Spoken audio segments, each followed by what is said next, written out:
It's nicknamed the Jewel of the Desert, this 1-mile D-shaped oval officially known as Phoenix International Raceway.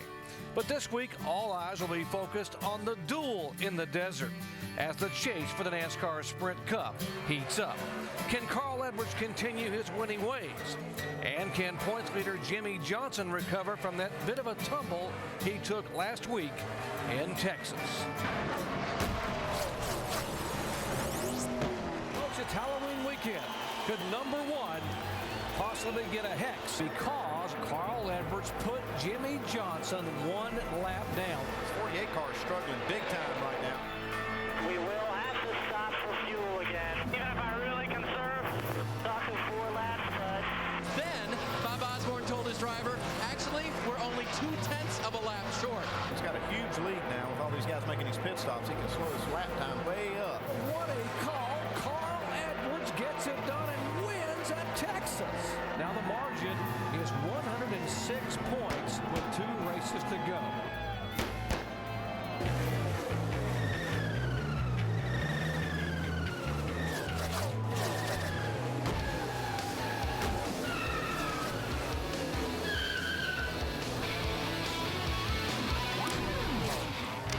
Welcome you to our live ESPN coverage of NASCAR Sprint Cup Series practice from Phoenix International Raceway.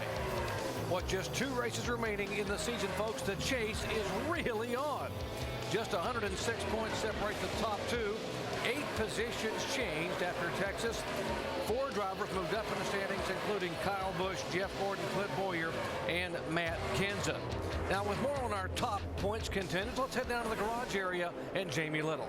Well, Doc, after his 15th place finish last weekend in Texas, Jimmie Johnson took a 77-point hit in the points. That, of course, was to Carl Edwards, who sits second. Now, it's Carl who's riding a wave of momentum, having won the last 2 weekends in a row. But when it comes to Phoenix, it doesn't get much better than Jimmie Johnson. He's won the last 2 races here, and he has a finishing average of 6th.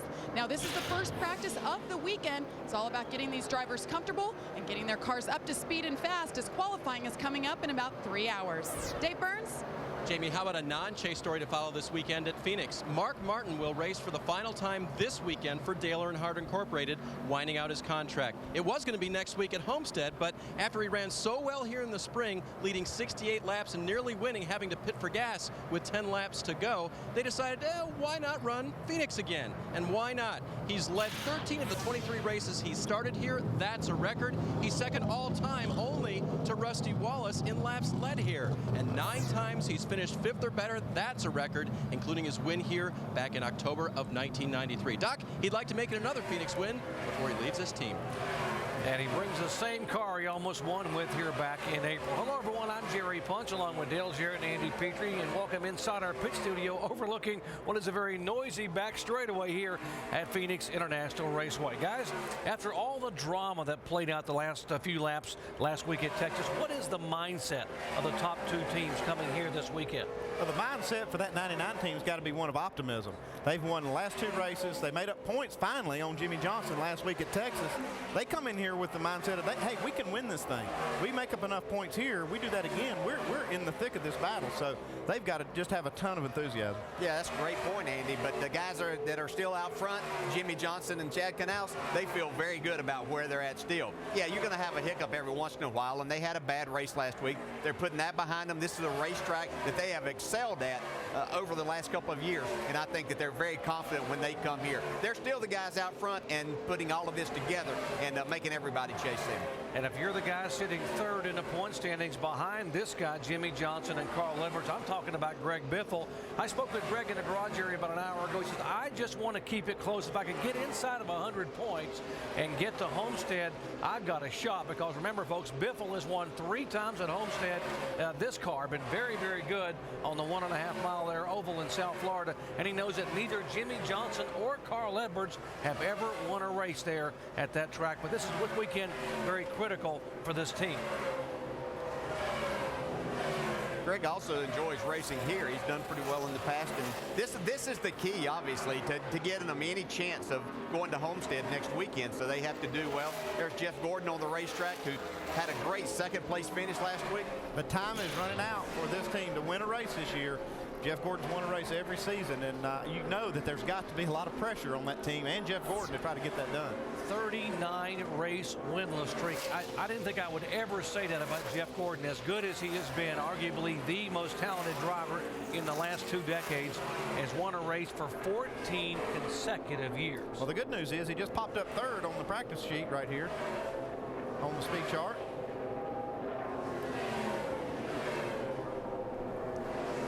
Here's the 11 car of Denny Hamlin, coming off a 17th place finish last week at Texas. He's been pretty good at this racetrack. He's not won, but he's had 3 top 5 finishes, all 3 of them being 3rd place.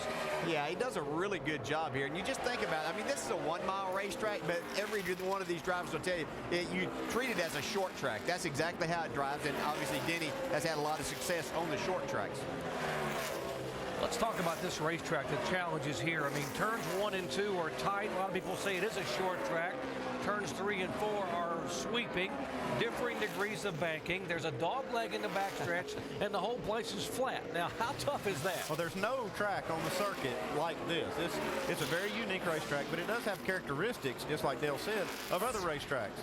The 3 and 4 up there is kind of flat and smooth. This kind of reminds you a little bit of New Hampshire or something like that. But then you got the 1 and 2 over there. It's got a little banking to it, and it's got like a decreasing radius exit. There's just a lot of things about this track that it's kind of fun, and it's really kind of difficult to set up for, though. Yeah, it reminds you of a small Darlington that doesn't have the banking that has because the 2 ends are so totally different. Really tight turns 1 and 2. I mean, every lap you flirt with hitting the wall coming out of turn 2. Now, here's Dale Jr. He's going down into turn 1. High speed getting down into the corner. You have to let it roll around the bottom. Then you want to get back to the throttle right here. And every time you really flirt with that wall right there on the exit of that corner. Little dog leg here in the backstretch, and then turns 3 and 4, really fast corners. You really let the car roll. Yeah, this is where your car has to be good, turning good where you can get back to the throttle off of the corner. Take a look at his last 5 races, and obviously the frustrations at Texas where he had the run out of gas and then the car stalled on pit road. Would have gotten probably his 7th, at worst an 8th place finish there, and that 20th hurt him. He's back to 11th in the point standings. We mentioned he is a 2-time winner at this racetrack.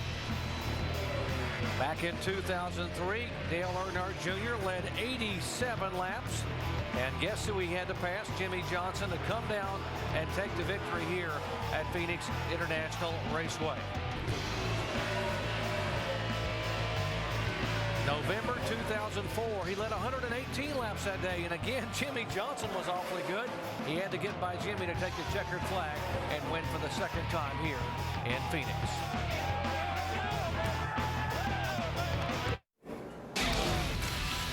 Our coverage of NASCAR Sprint Cup Series practice is being brought to you by Dickies, a legend in work. Big weekend of motorsports coverage coming your way. Coming up later today, NASCAR Sprint Cup Series qualifying here at Phoenix, 5:30 Eastern Time. We'll tell you in a minute why you don't want to sit on the pole at Phoenix. Of course, happy hour coming your way tomorrow at 3 o'clock.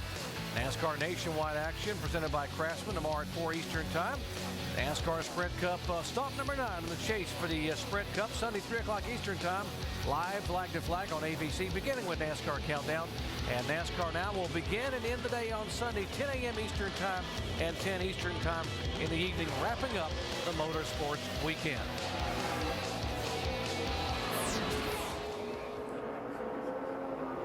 When you talk about people who have had success at this racetrack, here's a driver that's done pretty well over his career. 2-time winner at Phoenix, Jeff Burton. Yeah, this track's a lot like New Hampshire, where he's had a lot of success too. Like we said, it does have some of those characteristics. I would expect Jeff to be good this weekend here also. Whoa, gets it a little bit loose right there. You know, that wall used to come out a lot farther. They've actually moved it back away from the racetrack a little bit. There used to be an opening there for the emergency vehicles and whatnot to come across. Yeah, it's still not enough. It is still not enough. It's amazing. It's a good thing they moved it right there for Jeff. He was right up against it. And you flirt with it every single lap. If you get into the throttle whenever you need to, and your car, even when your car is good, it seems like that you're just inches from that wall every single time. Another driver that loves going to New Hampshire, in fact, brought the car here that he won with in the opening chase race a year ago at New Hampshire when he just kicked everyone's tail. 07 Clint Boyard, also the car. This is the same car he won with at Richmond this year. Yeah, he's won in the Nationwide Series here also. Yeah, really So good. He should be awful good this weekend. Yeah, I think that he's going to have a good race in that tomorrow and get himself back on track to win that championship. And he does really well. A lot like, as you said, a lot like Loudon, and he does exceptionally well. You have to make your car do kind of the same thing. Jamie?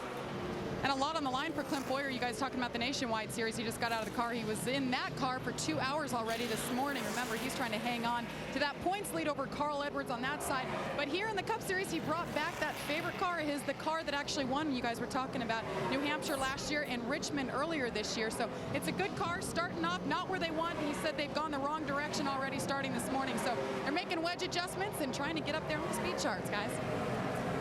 Well, Jamie, one driver who's going in the right direction in terms of the rookie points is the number 77 car of Sam Hornish Jr. He's moved now to a 4-point lead over Regan Smith. In fact, Sam has been the top finishing rookie the last 4 races in a row. So although he was very good at Phoenix on the IndyCar circuit, he's really starting to feel his oats a little bit and get comfortable in the stock car.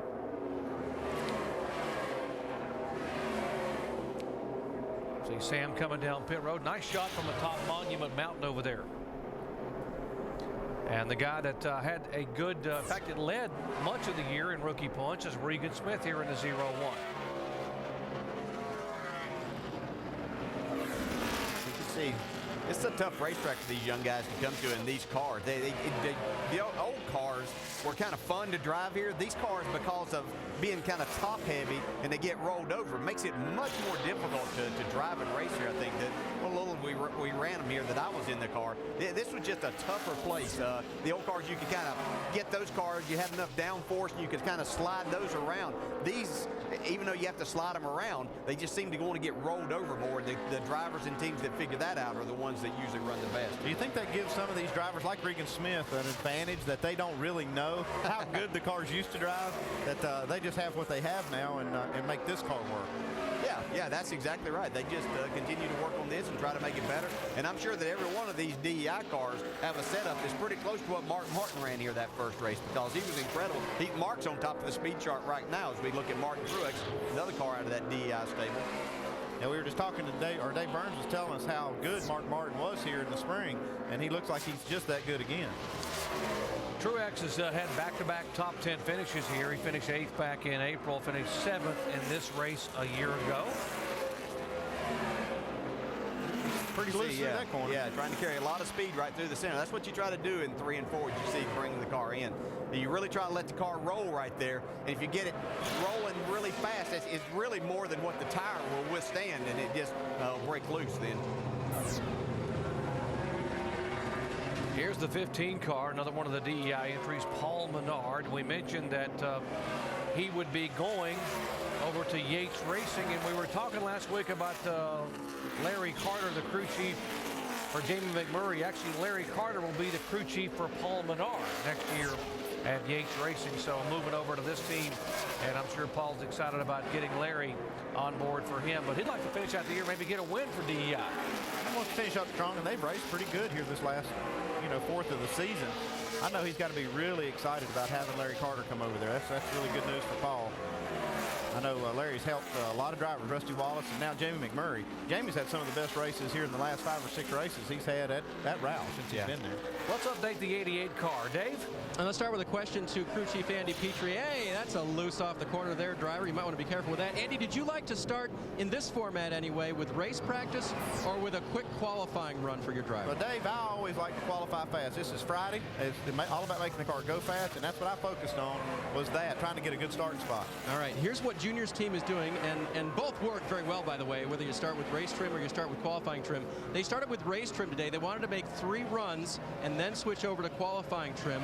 This was the second run, and I don't think he probably liked that last corner there, which is probably why he's bringing it in. But the very first run, he said, pretty good. And they liked the way that car felt for the driver. They liked what they had on it. So the team tells me now they're only going to make 2 race runs, and it appears now he'll pull in and they will change over to qualifying setup. It's funny you bring that up, Dave. I was down there talking to Todd Barrier, the crew chief for Kevin Harvick, and they started out in race trim, but they had something on their car. They've changed the front geometry some all new package, and they wanted to just see it. He called it a science experiment. He's going to try that, see how it works. He said he was going to give it a couple, 3 runs maybe, and if it had some promise, they'd stick with it. If it didn't, he said we'd just jack it up and take it all off, and we'll put our 7th place setup in. We have people on different agendas here as far as qualifying. And I always found as a driver, at a place like this is a lot like Darlington too, but even more so here because you almost need to get in a rhythm and see what kind of grip level your car has and the track has now. So it was kind of nice that you could go out there and just run some laps before you got ready to make that fast qualifying effort. That's exactly what Todd said. He said that one thing with Kevin, he likes to get out there and get a feel for the race car, so he doesn't really want to go out there in full kill qualifying mode like Jimmy Johnson will. He'll go out there and just run a lap or 2. He's really focused on qualifying, but some drivers like to get out there and run a few laps. Yeah, Mark Martin obviously did that too, and he can do that. I mean, he's great at either way. Yeah, he's the best at doing that. He can just go out there and run a fast lap right now. And you guys talked about Darlington. Greg Biffle actually has this car that he ran and led all those laps with at Darlington back in the spring. Jamie. Well, Doc, you hear so much about this track, and what makes it so challenging is that both ends are so different from one another. 1 and 2, of course, different than 3 and 4. Greg Biffle came on the radio. He's been in and out about 3 times. He said it was a little tight in 1 and 2, but in 3 and 4, when he comes off the gas, it bounces and hits the splitter. Andy Petrie, as a championship-winning crew chief, how difficult or challenging is it to set a car up without compromising one side or the other? Well, it's very difficult. Matter of fact, you can hardly do that. I mean, you have to compromise somewhat on your setup here at this track, and you have to kind of really just take that to the driver and say, hey, what do you really want? Where do you want to be good? What is it? Which corner, which end do you need to work best to make the best lap times? And that's what I've always done, is let the driver make that decision and then tune it around what he says he wants. Yeah, not only the best lap times, I mean, that's important, but the biggest thing is, where do you think as a driver is the best place to make passes? And I always felt like myself that if you could get through 3 and 4, better carry speed there, it not only was going to transfer into and translate into good lap times, but you were going to be able to pass people better there, getting off of that corner and down into turn 1 and taking a spot. And then in turn 1 and 2, you've got a little banking to help the car a little bit. So the flat corner really is important here. The guys that are good on flat racetracks run well here in Phoenix. Remember who won at New Hampshire? Kurt Busch won. I know it was a rain-shortened race, but he also finished 6th there in September, and he's at the top of the speed charts here right now. Back with more in a moment. The chase for the NASCAR Sprint Cup continues here Sunday at Phoenix International Raceway. Jimmy Johnson has won the last 2 in a row here. Carl Edwards has won the last 2 races on this season. Who will it be? Our coverage begins at 3 o'clock Eastern time with NASCAR Countdown. Alan Beswick, Brad Doherty, and Rusty Wallace, and then live flag-to-flag coverage on ABC Sunday afternoon at 3 o'clock Eastern time.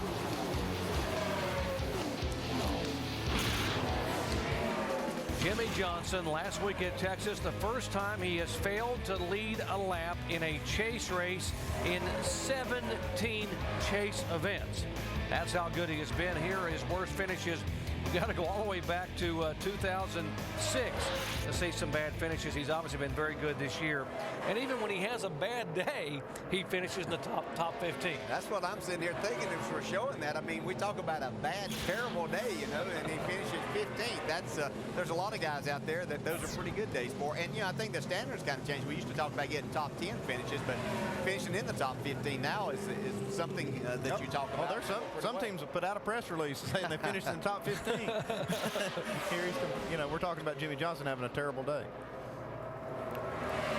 Pretty good 5-lap average for Kurt Busch, and you talk about how demanding this racetrack is, and that's the key here, DJ. When you talk to drivers, you want to be consistent over longer runs here on flat racetracks. Yeah, you want to be consistent, and I've always thought that this was a racetrack that Kurt Busch did exceptionally well at. He really lets the car roll as he goes down the backstretch here, and he'll go into turn 3. When I've raced around Kurt, he just really could get in that corner and let his car carry a lot of speed through the center, which then is going to translate into a lot of speed on the exit of the corner and down the straightaway. He said his dad brought him here when he was 13 years old in 1991, and he stood on pit road during the pre-race, got a pass to go down there, and got his picture taken in front of the Rusty Wallace #2 car, and said maybe someday I'll be in this race. How about the irony? Not only is he in this race, but he's in that car, following up on his very first memory of coming to a NASCAR Sprint Cup racetrack. No doubt a good story that dreams do come true. You just have to work hard and stay after it. Let's check in on the experiment in the 29 garage, Dave. Yeah, I don't know if you guys remember your junior high or high school science teacher, but there was always something fun going on when you were lighting stuff on fire or, you know, putting air in things or whatever. Science class down here in the 29 department going very well. Todd Barrier says we are not aborting yet. The driver likes what they're doing, and so they've just tweaked on it little by little. So they'll stay with it, and if this doesn't work out for Todd Barrier, maybe he'll have a future in the classroom. I know Todd pretty well. I don't think he's got much of a future there, but he is a great crew chief. Work continuing in the garage. Here is A.J. Allmendinger, one of the drivers who will pull double duty this weekend. This is he'll drive in the NASCAR Nationwide Series for Gillette Evernham. This will be the first time he has been in a Cup car at this track.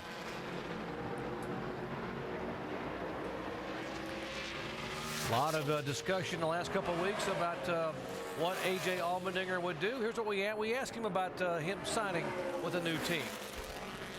Ultimately, I just want to go to a team that I know I could be successful, and that's really the first and foremost, is just know that I'm going to be in a race car that every weekend I can keep getting better. As a team, we can keep getting better, and we can run up front. I think his stock, without a doubt, has really risen the last few weeks, getting in the Gillette Evernham car with the 15th at Martinsville, 14th in Atlanta. And he ran well at Texas and had a late pit road speeding violation, or else probably would have had a top 15 there. He ended up finishing 26. Oh, his performance in this car has been great. I think it's been as good as they've had all year long in races. And guy's got a great attitude. Now he's got a lot of experience that he needs to be successful. I think he's just ready to do some great things if he can get a good car. Yeah, I think the problem's going to be is a lot of, most of those rides are filled up out there now, and with the economy the way that it is, trying to go out and find a new sponsor to take to one of these teams is going to be difficult for him. So hopefully he will get that and get that opportunity, because AJ's done a really, really good job in these cars. Carl Edwards struggled a little bit in practice here. Carl will be our in-race reporter this weekend, and Carl says, you know what, I've been our in-race reporter, and it's worked pretty well for me. He's ended up going to victory lane. So if you'd like to ask Carl a question, you can log on to ESPN.com, keyword Ask the Driver, and maybe have your question answered by Carl on Sunday. Dale Jarrett will ask him one of his and then one of yours. I've got a question. How did he go 69 laps in Texas and win that race? I still don't know. I'm not sure they know. I'm not sure they believe they were going to make it, quite honestly. Now, there's the man that engineered that whole thing right there, Bob Osborne, up on top of the truck. Jamie?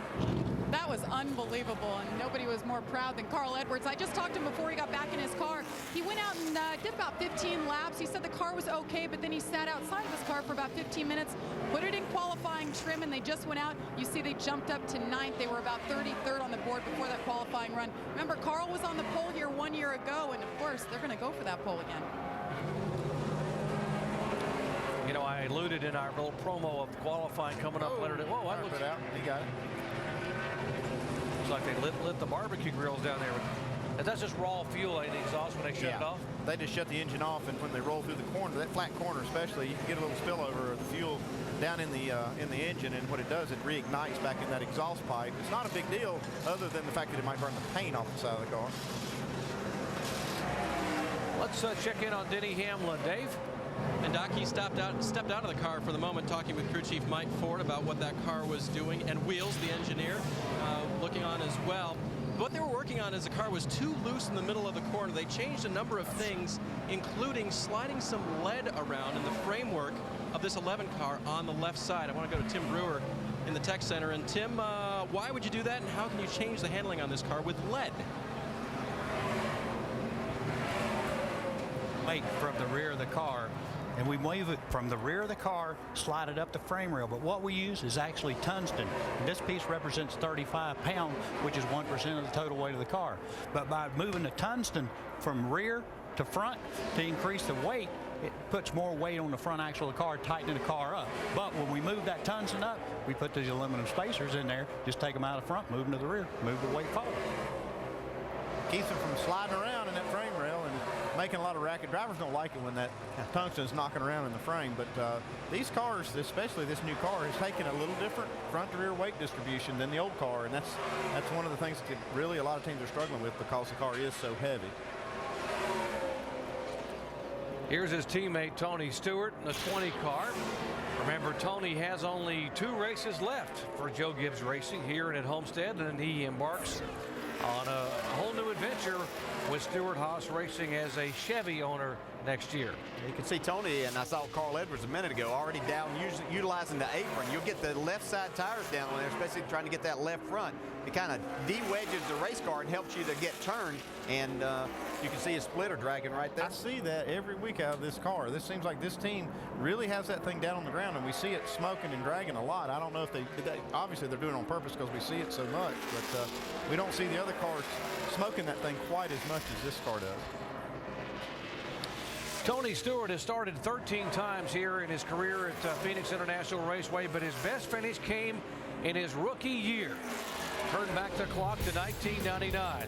He would lead 150 laps. Who is this rookie, this Stewart kid out of open wheel racing? Guess what? On this day, he was a winner.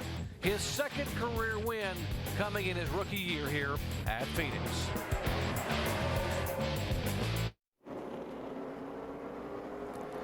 NASCAR Sprint Cup Series practice ongoing here at Phoenix International Raceway. It is the first practice of the weekend for the Sprint Cup drivers. There is Kyle Busch, and he certainly, after struggling at the beginning of the chase, this team has started to come on and show some of the form that let him be so successful early in the year. He is now in the top 10 in average speed this session.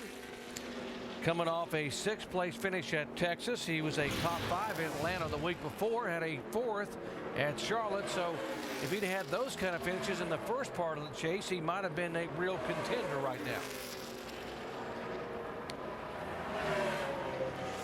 Now, we saw some smoke coming out of some of the Joe Gibbs cars earlier. We thought it might be the splitter rubbing. Is it? Well, we've gotten another look at this, and you see all these Gibbs cars with smoke coming out the right side, and those, you see it right there. We assume, or I assume, that it was a splitter, but it looks like it may be coming out of the exhaust pipe on the right side, and we see this out of all of the Gibbs cars. We've seen it quite a bit. You know, I've wrongly assumed, and we have, that it's just coming from the splitter because we see so much of it, but it must be part of their engine package that makes these cars smoke a little bit when they get out of the throttle. You can see it right here. For more on this, we'll go down and talk to Tim Brewer in the Tech Center. Tell you what, Andy, you know, we talked about that at Martinsville, where that black smoke was coming from, but these guys got these things full throttle, wide open, drawing a lot of fuel in here. When they shut them down, the first thing they do is jump on the brake pedal. That engine still has to get rid of that raw fuel, so what it's doing is coming down the exhaust pipes, coming into the tailpipes, and when it goes out the right side of it, that's the reason you see that flame come out, because as long as the system is sealed through the exhaust system, when it hits air again, that's when it reignites the fuel, and that's how much raw fuel they have in there, and that's where all that gray smoke's coming from. Well, that makes it easy to understand, and just given the fact that but are you wasting? I mean, people also know that this race was won here back in the spring because Jimmy Johnson was able to run farther on fuel than anybody else. We saw what happened with Carl Edwards. Is this wasting fuel for these guys? Yeah, I mean, you want to try to keep all that fuel and use it to make power, but what we see with this car smoking like that, that's a little different package, probably a ring package that they run on the pistons in the engine, and they do that to make horsepower. A lot of guys have different packages, and some of them will smoke a little bit, use a little bit of oil, but it's sometimes worth a little bit of power. But, you know, this is a different thing when you see the fire coming out the exhaust pipe when you let off. We see that a lot with, now that's a little extreme right there. That's just. Well, that's a charcoal car. They're supposed to be easy to light. Yeah. So, that's just for effect. I think he has that just so we'll put a camera on that. yeah, we'll probably have that. See that on a commercial here. But you do see a lot of cars going in the corner, and that fire comes out when they're off the throttle. Hey, what you got there, Andy, is the guy did a plug check, meaning he was holding the engine wide open down a back stretch, and to get the fuel, the plug check, what he does, he shuts that thing off, and all that fuel draws in there, and it's still down in the pipe. So when he fired it back up, it just reignited all those fumes. Dave? Guys, wanted to give you a quick update on the handling of the 18 car right now for Kyle Busch. He has hopped out. The cool down unit has been rolled to the back of this car, and we would assume that they're going to change over to the qualifying mode. In that race run, you guys know this, obviously. You talked about it at the beginning of the show. The track is very different, so you're setting up for 2 different ends of the track. Kyle liked turns 1 and 2. They weren't bad, according to the driver, but he needed more side bite from the center of the corner off in turns 3 and 4. They'll go to qualifying setup here. We'll see if Kyle can put up that big number. And Dave, the guy just came by you there in the 18, but had the AP on his shirt up there talking beside Kyle. Guys, he's checking the brakes. Now, that we talked about how critical brakes are here at this track and how much you use them. Oh, yeah, you use a lot of brakes here, and that's what they're checking is those temperatures in the rotors. AP makes the brake systems for most of these Gibbs cars, a lot of cars in the garage area, actually.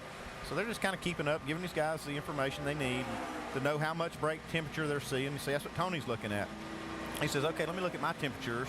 And if it looks normal, he's happy. If it's a little bit hot, he wants to kind of see how he compares probably to other cars and other drivers. Yeah, and if you'll remember back just a few weeks ago at Martinsville, the 18 and the 20 both had tire problems that day of really heating up the beads, but they had a different package than what Denny Hamlin did, who had no problems throughout the day. So it'll be interesting. I know they're probably trying something a little different, and I'm sure they're maybe have that same package here, but obviously it's not quite as hard of braking, but you get a lot of heat here still, and so they're going to keep a close eye on that. Jimmie Johnson trying to turn the heat up on the competition. He has now moved up to 4th on the speed charts. Carl Edwards bumps him back to 5th just now. These guys are still going at it. Carl's been doing that last couple of weeks. It's going to be a battle, and these guys, they know this is a very tight and difficult pit road, so qualifying today is going to be very important to try to get that good pit selection. And being out front so critical. Even last week when Carl Edwards was out front of the race, he was moving away, but when he got back in traffic, his car wasn't that good. That's when they had to kind of go back to the drawing board and say, okay, guys, how are we going to win this race now? And that's when Bob Osborne sharpened up his pencil. Right there, you saw those guys pushing Carl Edwards. You're not allowed to coast through the garage without somebody. So Carl obviously has gotten a plug check. They're going to look at his those plugs one more time here as they get prepared to qualify. So technically they were pushing the car. It looked like to me they were just hanging on, trying to keep up. But at least they had contact with the car. The two championship contenders, 1-2 in the standings, parked 6 feet away in the garage area, 106 points in the standings.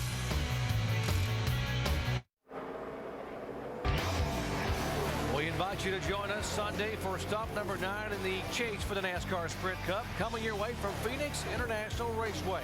3 o'clock Eastern time, beginning with NASCAR Countdown. Jimmie Johnson has won the last 2 times we have come to this racetrack. Remember, Carl Edwards, a former pole sitter here.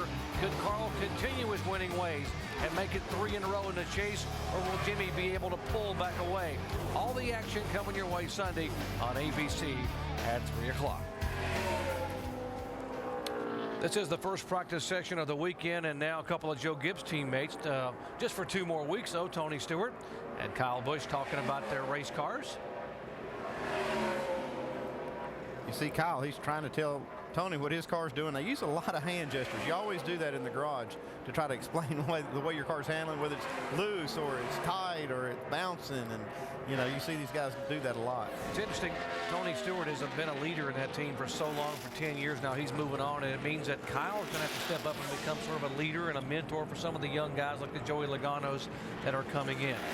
Here is Jamie McMurray, and finished 3rd, his best finish of the year last week at Texas, and he was the only guy that had enough gas to go. Had we had a green-white checker, neither Carl Edwards or Jeff Gordon, who finished 2nd, would have made it. This guy would have won the race. He had the winning race car last week, and his crew chief, Larry Carter, made the right move on his next to the last pit stop, where they put right side tires on and put him out front. And man, he had a fast car and had a good shot at it. They made the perfect call and got themselves in position to win that race. And who would have ever thought? I mean, we talked about it. You said it a while ago. I still don't believe it. I watched it happen last week. I can't believe Carl Edwards. I can understand Jeff Gordon because they came in like 4 or 5 laps later that they had that chance. But how Carl Edwards made that, I still don't understand. It's a great job. But Jamie had a great weekend. Jamie will be our in-race reporter for the NASCAR Nationwide Series race here tomorrow.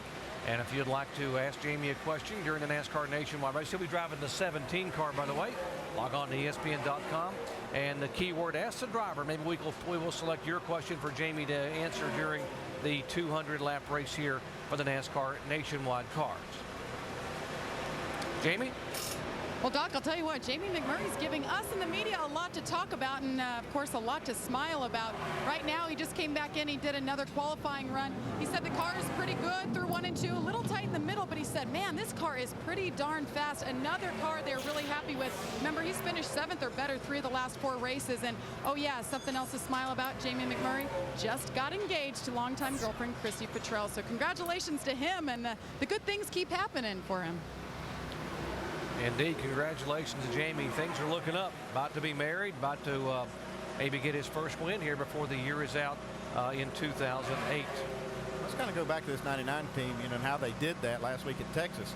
They didn't do that by accident. That didn't just happen. They really did that on purpose, and they've done a lot of testing on how different situations can get better fuel mileage. And we saw him back off the throttle almost 3/4 of the way out of it at some point on the straightaway, trying to make this car go as fast as they could make it go on the least amount of fuel. And then once the cars made their pit stops and he had a big enough lead, he could just back off to 2, 3, 4 seconds a lap slower and extend that fuel range. So I think it was really brilliant strategy by the 99 team, and they deserve a lot of credit, especially Bob Osborne. And you look at the fact that Greg Biffle had to pit, McMurray had, the other Roush Fenway guys had to pit, and these guys were able to make it. And when you ask the other teams, they say, you know what, for some reason this 99 car, see Jack Roush talking to Carl Edwards and Bob Osborne, this car gets really good fuel mileage. Now let's go back to last week and show you what we were talking about, all the drama that played out as we listen to the radios here over the final few laps at Texas. If we squeeze every little bit, use our best mileage, we are 0.2 of a lap short. So that's our best mileage of the day. I hear you. Keep conserving fuel, bud. Nice, clean, smooth laps. Outside, checkered flag. That is it. You're the winner. Awesome job, guys. Gosh darn it. Hell yes! Right there. That's Ford fuel mileage. Great job. 69 laps on a 1.5-mile racetrack. That is 103.5 miles. 64 of those laps were under green. They had 5 laps of yellow, folks. That is phenomenal fuel mileage, and a result, a win for Carl Edwards.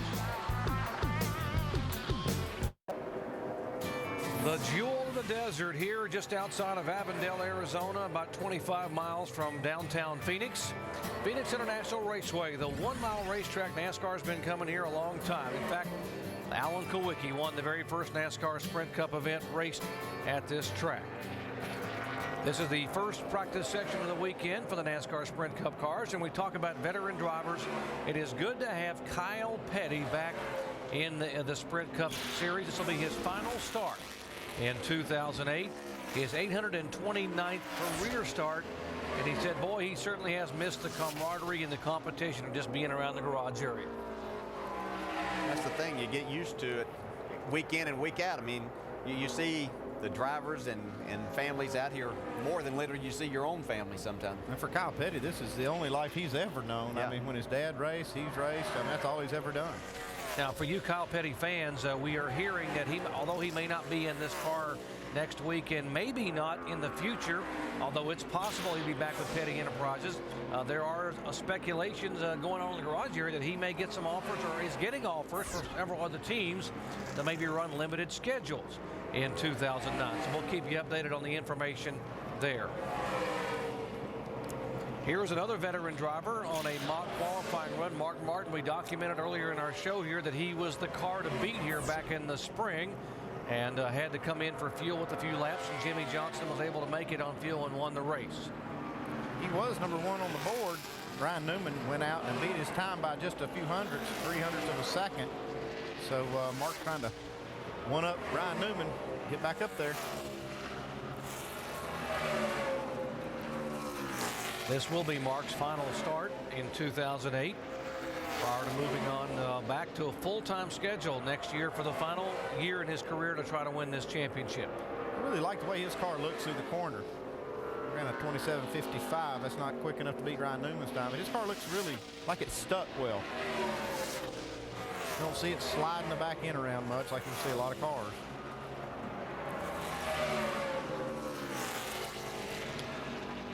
One driver who's had really good cars and good runs, but just has trouble staying out of people's way the last few weeks is Juan Pablo Montoya. Dave. And right now, they just took a mock qualifying run, and he said it wasn't very good. They're going to go to work and try to make it better for him. But I wanted to show you this car. Speaking of Kyle Petty not being here after this weekend, here's a mark you're not going to see on a race car again in NASCAR till the folks at Texaco Haviland would decide to put it back on again. This brand has been around for 22 years in NASCAR. Of course, started with the late Davey Allison back in 1987 during his rookie year campaign.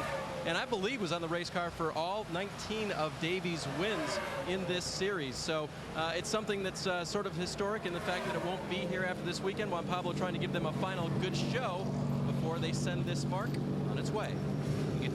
Dave, you talk about Davey Allison, Ernie Irvin, Dale Jarrett. If I'm not mistaken, when you jumped in the Yates car, the 28 car for the first time, it was this sponsorship that you were driving in Cup for.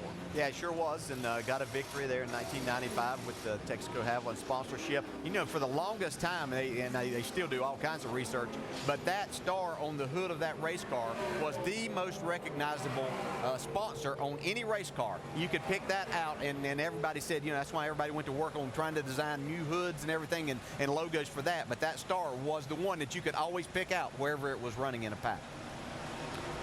Last week, Juan Pablo Montoya was a star for part of the race, but then had a little pushing and shoving incident, and this ended the day. Watch the contact with David Gilliland from behind. Enough to ruin your whole day right there. Yeah, you know, and then people have issues on the racetrack with each other. And, you know, this is a sport that contact's a part of it, and these two drivers just had a misunderstanding in that. And you know, to me, there's time for paybacks and things like that, and then there's not. And I know David Gillen said what he had to say about that, but hopefully he's rethought that this week and looked at things a little bit differently, and they've got that out of the way. As we see Scott Speed on the racetrack here, his first time at Phoenix in a Cup car. Yeah, I talked to him just a little bit ago. He's had a little bit of time on the racetrack before this practice in his truck, and he's talking about the uniqueness of the track. They took this car, or their Cup car, to Rockingham, where they have a replica of the Martinsville racetrack, and tested this car. Moved up to the top 10 right there with that run, 10th. So they've obviously learned a little bit. They went over there to try to just sort out a few things and see if they could make their flat track program better.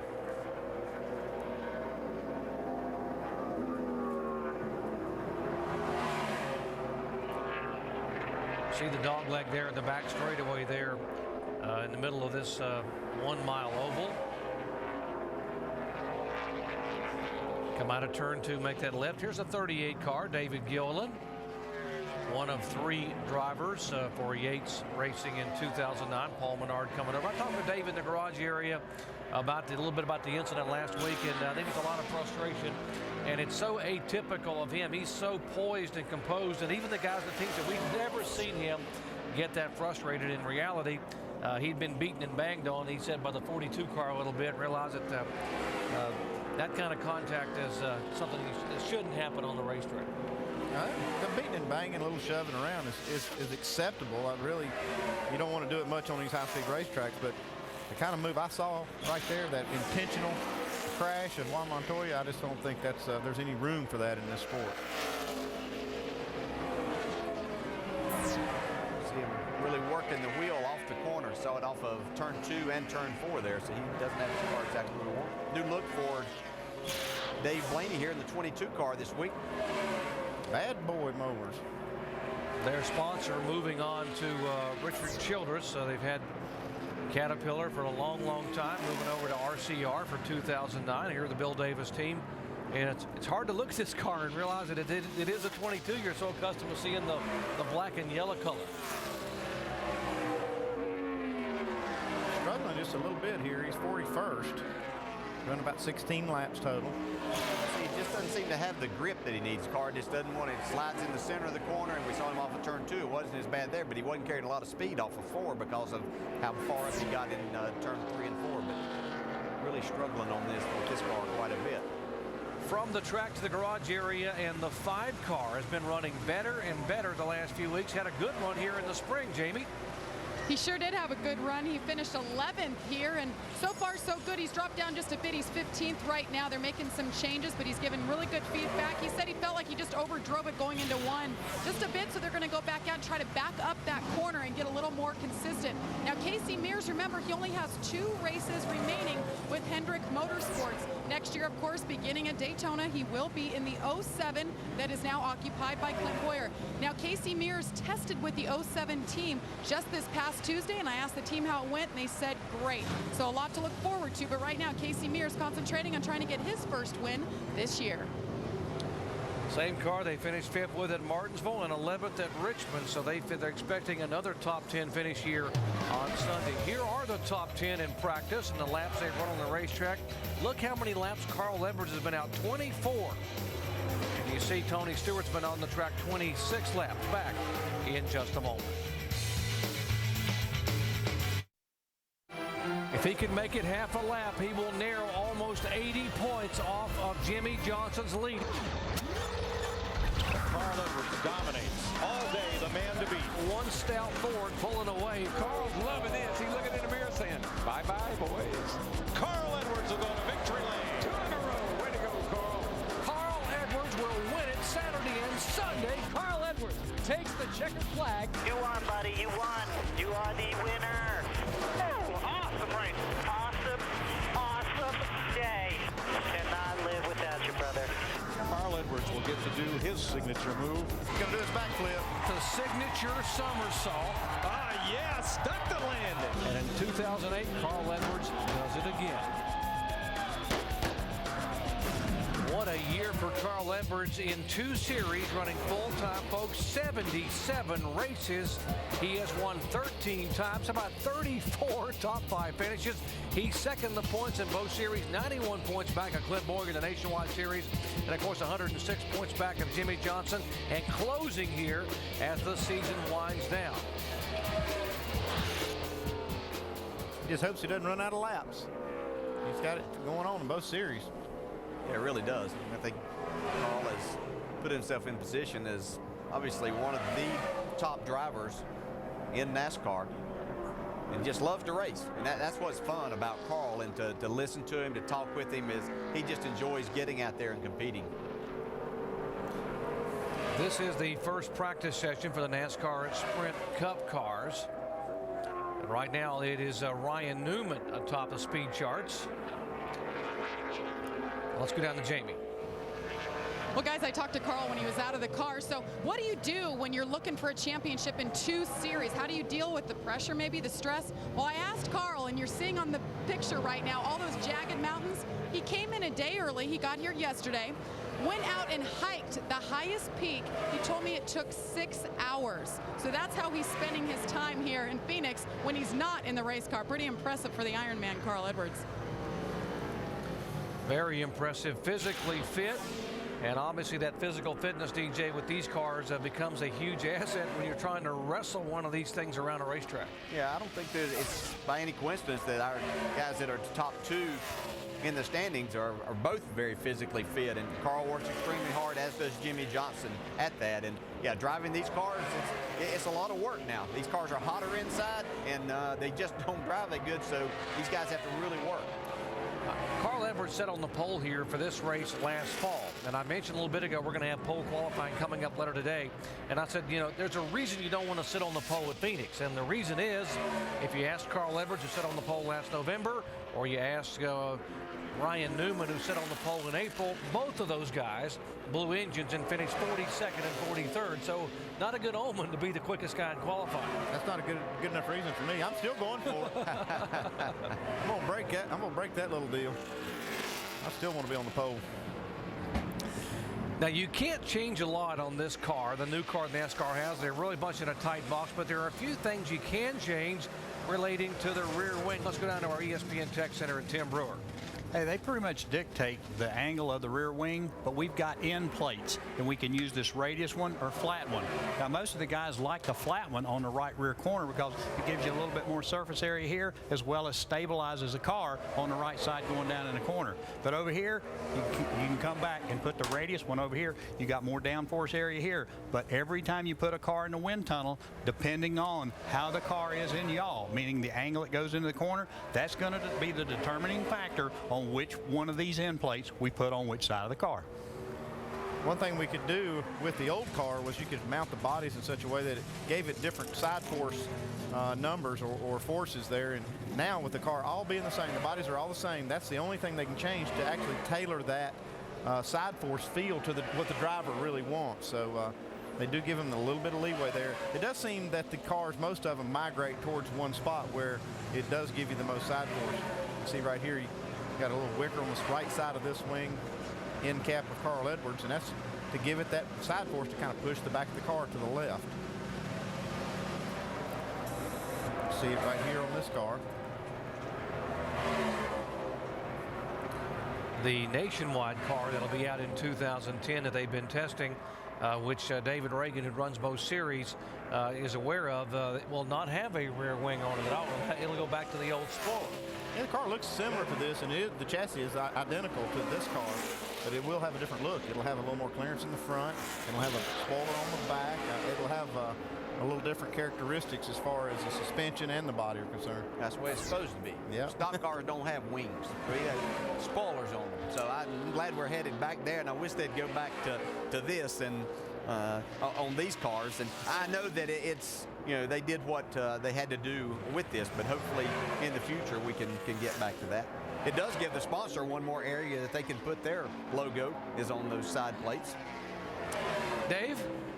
Here's a few guys to which a wing was a very strange thing to appear on their race car. Bill Elliott in the 21, Kyle Petty in the 45, and Ken Schrader in the 96 here in the back of the garage. Talk about veteran experience here this weekend between the three of them. 2,353 starts in this Sprint Cup Series. Bill Elliott in the 21 going back out for another run. I just thought it was interesting they were all parked together, guys. Bill was one of the guys who said, you know, I may not be the best with these race cars, but I'm going to try to do a little bit better. They asked him what he needed after that last run, and he said, for me to squeeze a little bit more out of it.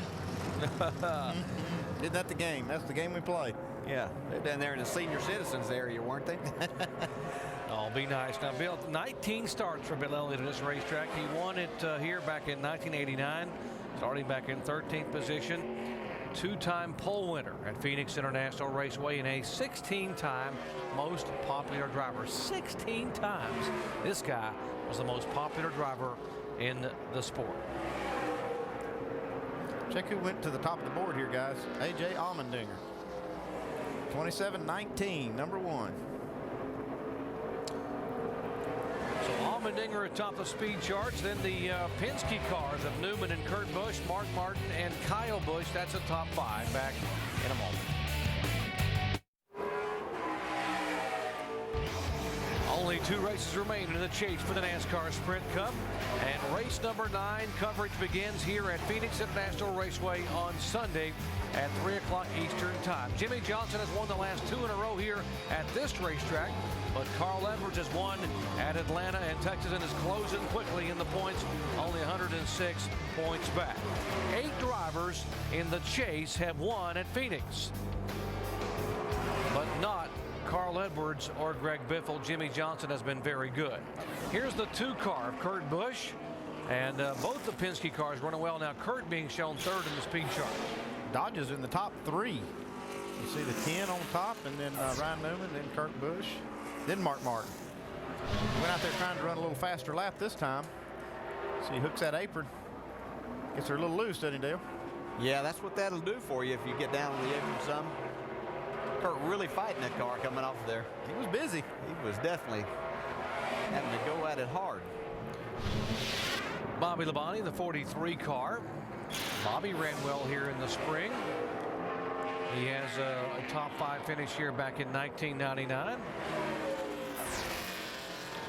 And how about the guy that's won 4 poles at this racetrack? Ryan Newman, who won the pole back in the spring and had engine failure.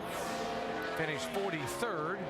He's going back out there trying to get back on top of the board. He ran his fastest lap the lap before this, but still just second quick to A.J. Allmendinger. See, he was taking a little different line down there in 1 and 2, letting his car roll a little bit more. He was up about a lane from where we've seen most of the other guys right around the bottom. Making a lot of time through there. You can see he's hustling the car. If you want to know why these guys are spending an undue amount of time trying to get the cars dialed in for qualifying, is because you pick your pits based on where you qualify. And this pit road is very tricky, and it's critical where you stop. It's critical everywhere, but this kind of pit road is really, it's tricky because it's curved. You see there's an opening with those, see those marks on the pavement where there's an opening on either side. But then you come around here, you really can't see your pit area, and you can't hardly see your car coming into the pit area until he's almost on top of you. But if you have that #1 stall, when you're done, you can just pull straight out on the racetrack right there, and that makes those guys coming off pit road. Yeah, basically those first two are okay down in that turns 1 and 2. When you get back from there, it becomes a lot more tricky and a lot more difficult to get to your pit stall and then getting out of there also, because the cars behind you will be coming too wide. I kind of like this pit stall if you can't get #1. You see on either side of that opening is a pretty good spot to be also, because it is in the straight part. You can see the car coming in, and you can kind of help your driver get out. You see the cars coming. You see up at the very end of pit road up in turn 4, that's typically where the 17 car pits, like the first pick where you're coming in. Why do they do that? They found that works for them somehow. I don't really know why they've done that, but they've done it a few weeks in a row here. Well, they really don't have to ever deal with any other cars. You get that very first stall there, you're able to get right to your pit, and as guys, they don't feel like that they lose as much time. A lot of times under caution, whenever you're lined up and you have to go all the way down pit road, then if those guys, somewhere along the way, the speed's going to slow down. So you're losing, it might only be a couple of tenths of a second, or it adds up, it may be a second. So right there, they can get in and get to their pit stall first, regardless of where they're at in line, and they're not going to lose that amount of time. Then those guys do a terrific job pitting that car, and so I think they found that that's the best scenario for them, and I think it's something they've really worked on and studied over the years. They're working on the 88 car in the garage area. Dave, what's going on? I was going to throw in just a second on Matt Kenseth. They're one of the best getting on pit road, so you keep that advantage he has getting on pit road too, right, DJ? That's exactly right, Dave. Yep. Now, Dale Earnhardt Jr., another DJ, they call him DJ for short sometimes, Dale Jr., he is out of the race car. And if you guys ever noticed how when your car is really, really good, so he's just really relaxed there, right there, looking over the motor with Tony Jr., it seems like you got all day to work on your race car when it's really, really good. Now, if your car is bad, there's never enough time in practice to get it right. Scramble, scramble, go, go, go. Well, this 90-minute practice session, very relaxed for Junior, the two-time winner here. Remember, they shortened race runs by 1. They're going to take probably 1 more mock qualifying run. Made some changes here just to tweak it a little bit more for Junior.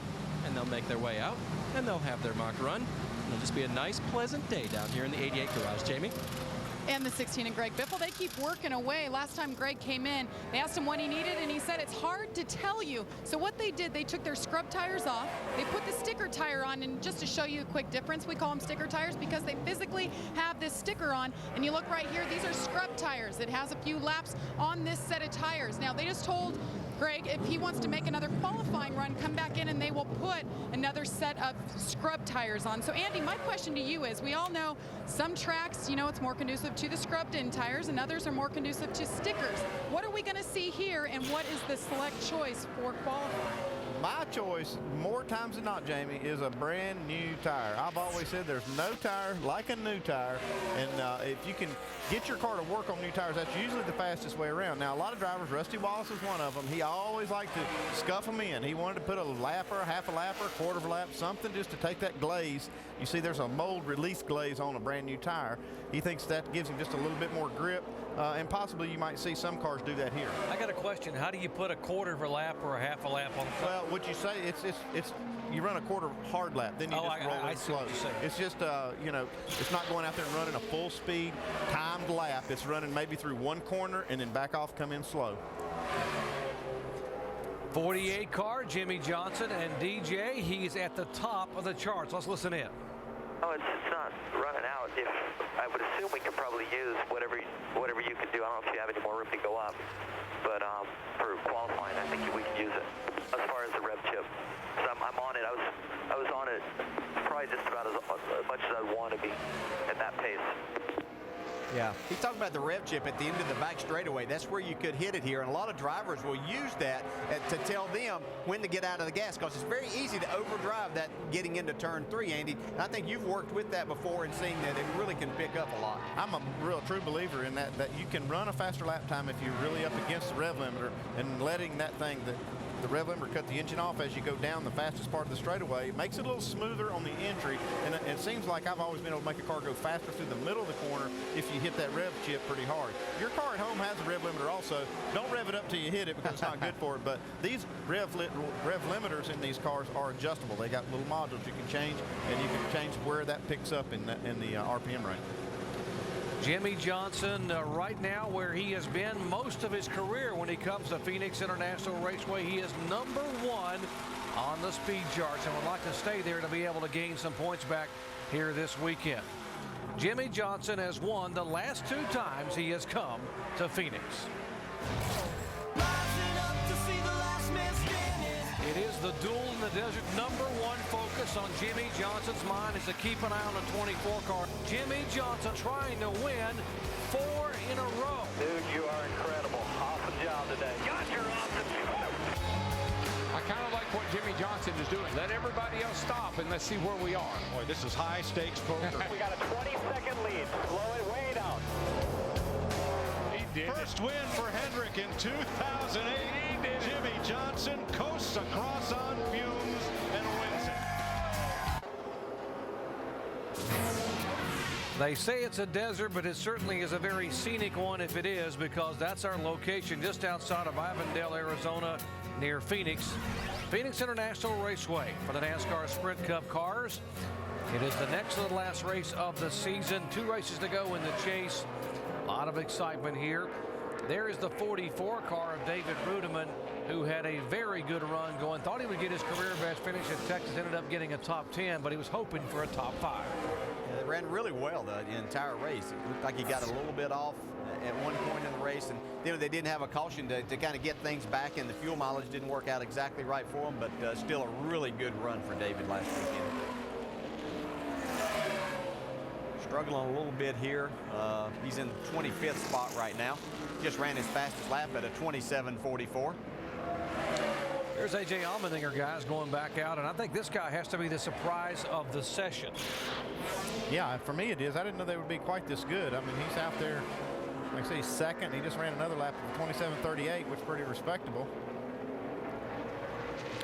We mentioned he had never been here in a Cup car. He finished 13th in a nationwide car here back in 2007. Let's see what Dale Earnhardt Jr. can do. These guys going out now with their qualifying setup zone to try to put in a hot lap. Remember, qualifying coming up later today live from here at Phoenix. You can say they have a splitter right on the ground. Didn't look like he was really hitting, or not enough to really upset anything. It looked like he had a pretty good deal going there. Yeah, oh yeah. Second fastest. Yeah. Actually, just thousandths of a second slower than Jimmie Johnson. Let's see what Greg Biffle can do. He's one of the guys that hasn't won here, but he's trying to close in on the chase. Working a wheel coming off of turn 4. You can see him snatch it there just a little bit. Been struggling with this car and trying to get it qualified. Used up a lot of racetrack right there coming out of turn 2. He didn't leave much room on that wall. No. This guy here, Ken Schrader, has won in a style of cars at this racetrack. 2-time pole winner, Kenny Schrader. Schrader's back in 33rd spot, actually 34th now at a 27:54, and you know that's less than a half a second off of our fastest time, but that just shows how close on these shorter tracks the whole field is. Last week's runner-up, Jeff Gordon, still looking for that first win in 2008. He is 20th on the speed charts.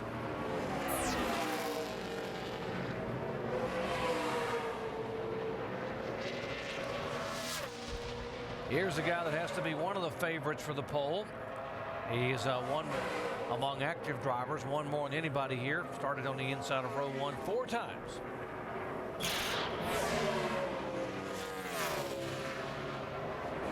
Runs had a really good practice session. They've been up there in the top 3 or 4 the entire session. Jeff Gordon just moved up into the 3rd spot. See what Newman can do here. 27-21. He ran just a little bit faster, but not enough to move him up. He's still in that 5th spot. On maneuver 4. Got a little high off of 4 on the second lap. Just lost the back end just a little bit. 10-4. Final minutes of happy hour, or I should say practice, final practice prior to qualifying. Back with the final laps in just a moment.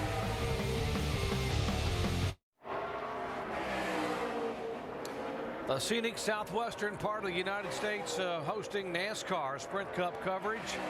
Next to the last race of the season, and here's how they are in the point standings in the chase for the Sprint Cup.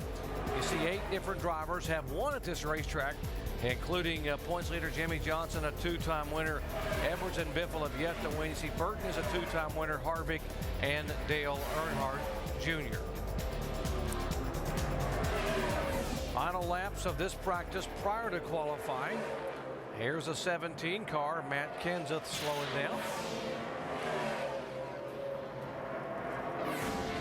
He's another one of those guys looking for that win.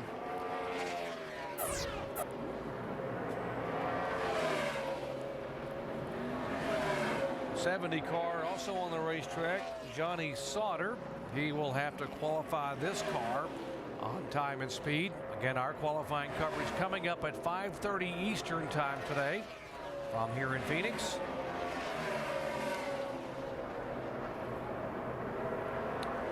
Here's a little bit different paint scheme for Elliott Sadler.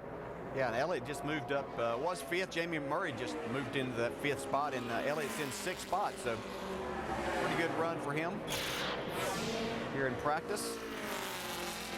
Kyle Busch they broke up the Hendrick dominance up there on the top of the board. They did have the first 4 spots now, but Jeff Gordon slipped back to 7th. Yeah, you see Kyle Busch, Jamie McMurray, and Elliott Sadler all jumping in between them. There's Kyle being out for his final laps. Again, they're all dialed in for qualifying, because qualifying is so important here because of this tricky curvature on pit road. Trying to get an opening. Here's the 20 car, Tony Stewart, the previous winner.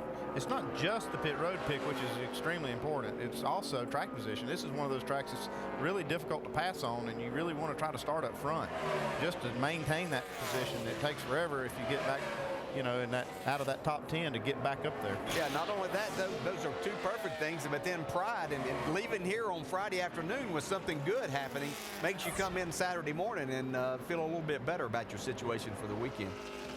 So the P for Phoenix stands for pride and stands for pressure in the points, and also the key one is points. Pits? Yeah, pits. Pits. A lot of P's. Jeff Burton would like to leave here on Sunday with a victory. Boys, he's hustling that Chevy here in these final laps prior to qualifying. Well, we invite you to join us back here at 5:30 Eastern time for live coverage of NASCAR Sprint Cup qualifying, and then, of course, happy hour at 3 o'clock Eastern tomorrow on ESPN2, the NASCAR Nationwide Series action presented by Craftsman at 4 Eastern time. NASCAR Sprint Cup Series on ABC Sunday at 3 Eastern time. Can Jimmie Johnson win 3 in a row, or could Carl Edwards continue his winning ways and move even closer? NASCAR Now will wrap up our coverage on Sunday, 10 Eastern time on Sunday night. Carl Edwards has been the man at Texas and Atlanta. Could he continue here at Phoenix International Raceway?